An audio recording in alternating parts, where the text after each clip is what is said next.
Time to get the look using the Breeze Airbrush system. But first, starting with my eyes, I'm using the Nude and Naughty palette. Using the small eyeshadow brush on my lid and the blending brush in my crease.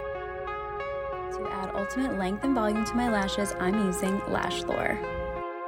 Then the 2-in-1 brow pencil.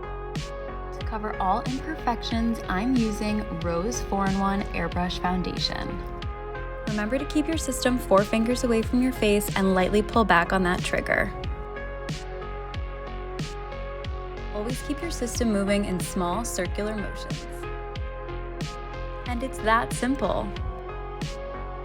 Oops, can't forget about bottom eyeliner. I'm using Nude and Naughty eyeshadow. To add a subtle dewy glow to my finish, I'm using Love Illuminator.